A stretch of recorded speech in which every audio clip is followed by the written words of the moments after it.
guys, lamp. So dito natin ilalagay yung ating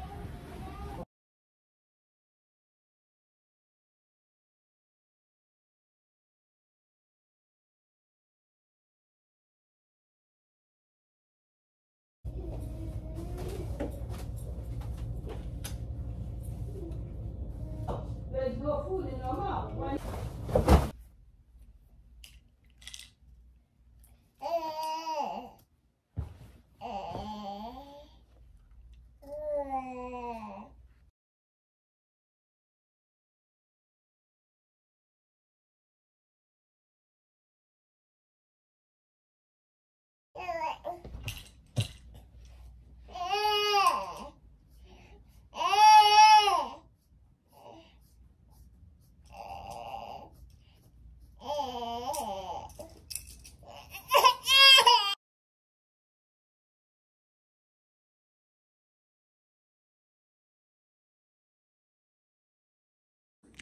gawa tayo ng DIY lamp cover.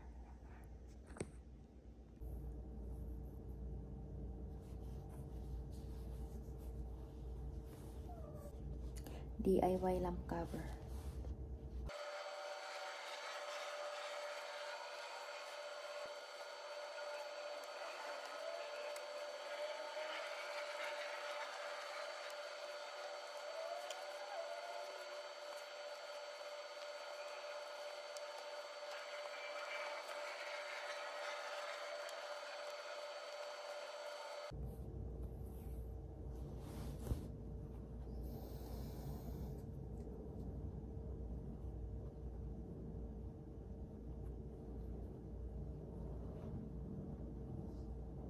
Kung nakikita nito guys, may sinuli dito.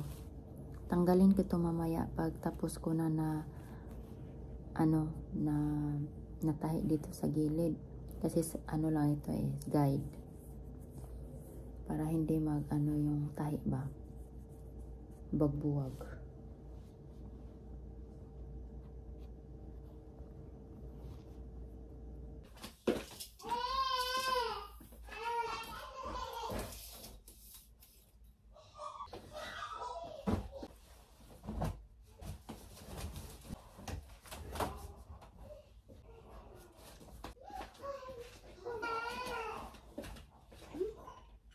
Go there, Gabi. Go there.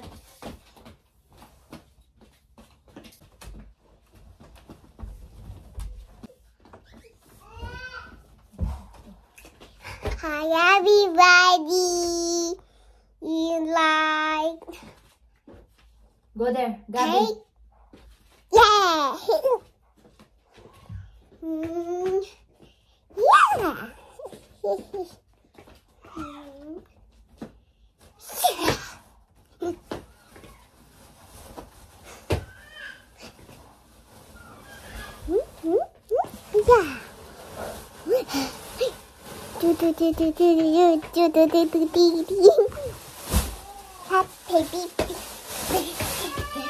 Go there, Gabi. Talk to your sister.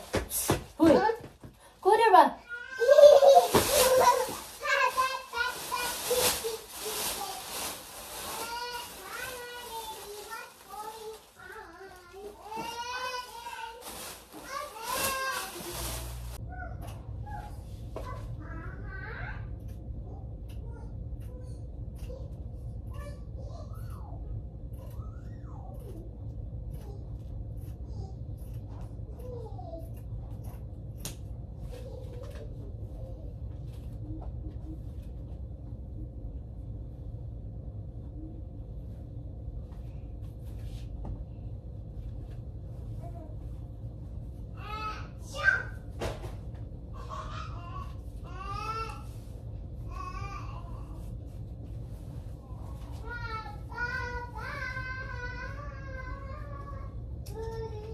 Cortina.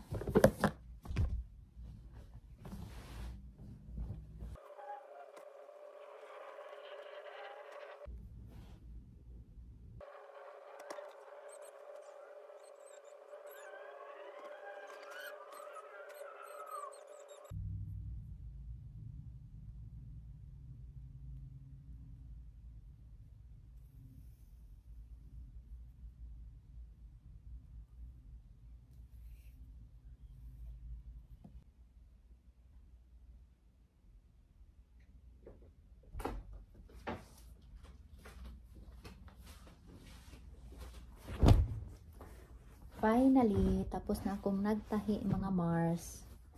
Ito ay para sa aking lamp. Lamp to siya kasi samaw kaayong akong kuan ay lamp. Nanghimuan ako siya og lamp cover. So DIY lamp cover. So kurtina po to sa bathroom, ginawa ko ng lamp cover. Tas kuan siya anang side by side. So ginawa ko siyang parang kabila magagamit ko rin. Yan, magagamit ko yung kabila. Kaya po sila. Pero ibang design po dito. Ito ay white. Ito white. At same lang yung nila dito sa dulo. Ang dito sa kabila naman ay may bulak-bulak. So ngayon, para sila uniform. So nagawa din ako ng cortina sa bintana. So meron po dito mga Mars. So ginawa ko siya mga Mars. Isang cortina, ginawa kong dalawa. Kasi malaki man. Cortina po to sa bathroom. Pero hindi naman nagagamit kasi yung plastic man ang ginagamit namin para madali lang linisin. So ngayon, kasi maikli siya. Maikli. Hindi makasya sa bintana kasi yung bintana namin is mahaba. So, nilagyan ko na sa dulo. Dito para sa curtain handle pa. Ito ang dinugtong ko. Ibang kulay. Color gray. So, same lang din sa isa. Dito, same lang din sila. Yan. Same lang din. So, kung meron kayong mga kurtina na hindi nyo nagagamit, pwede nyo man gamitin sa ibang paraan. So, wag kayong magtapon kasi sayang. Then, realize mo na magagamit pala ninyo yung mga stock na mga kurtina. So, yun lang guys. So, ngayon mangungurtina na si Nanay. DIY kurtina. May ka lang, karayom. At meron kang sinulid. Yun, daog na. Pwede ka nang magawa ng sarili mong kurtina. Tapos may sarili kang, tapos meron kayong hindi nagagamit na kurtina. Yan, i-recycle na.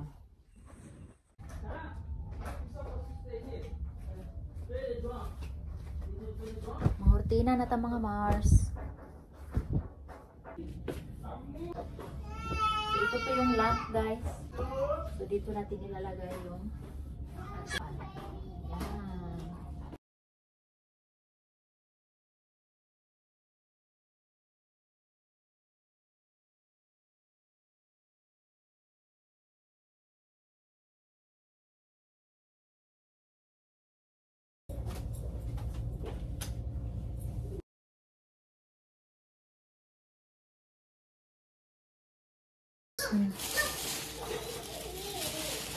akong partner niya to sa Home Depot ba kay naay palit sa trap kay daghan mga napangana sa among backyard, mga rakon, mga pasong datang kutkot sa yuta niya. Nabay pang lubong bay asad namo ang mga kanang naami matrap nga mga hayop sa backyard amo lubong baya. So pagka nga simhot man sa uban mga hayop kaluto nila sumot nagpalit sa trap. Dayon, hapit na lang po din sa Publix na siya gipalit. So, ayan gipalit. Sabi niya, lactose-free ice cream sa Publix niya ni kapalit. Big Mama. Drumstick dayon. Yan. Magnanaw din may saligaw niya. Ma, like ice cream. Day. Kuan dayon. Sa mga ibang dayon. Kani dayon. So, kaya wala man siya nakita nga kuan. Na siya na meet ba sa Home Depot. Same situation gyapon sa mua nga nagyapon mga hayop gapangutkot sa ilang backyard. Giginan siya nga ato kuno Publix palit og sticky ban niya. Daghan mga sales lady dito yung mga tana siya kung sa sticky ban no palit siya. So wala siya laing choice kung masakay lang sa sticky ban. So napalit na lang sa daning kuan cinnamon rolls. No, cinnamon. Paborito ko na ko ni. Ngaon may ani.